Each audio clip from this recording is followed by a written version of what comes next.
Hi, I'm Dustin Williams here at AA Calisters on behalf of Expert Village. Today I'm going to talk about different types of leathers. Basically, there's two major groups. One is going to be domestics, and others are going to be exotics.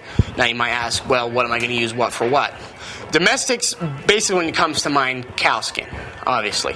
And there's a lot of different types of cowskin out there, different types of varieties. Now you'll see here, they're also deerskin, like these ones here, which are supple. It just depends on what you're going to be using it for. Then when you're kind of sick of your domestics, we got exotics. And exotics come from every animal under the sun, mostly reptiles. You'll see here, Nile crocodile. We have American alligator, Tehu lizard, which is an Argentine lizard. Some iguanas. We have some shark skins here. Oh, here's elephant. Elephant here. Now you might say, hey, they're endangered, but now there are restrictions on these here. They can only be farm raised. There's elephant. We also have, if I can find them, we have horse skin, which is here now.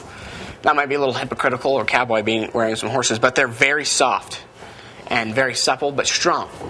Much like ostrich. Ostrich is also used in a lot of boots. And that's just a few samples that we have here.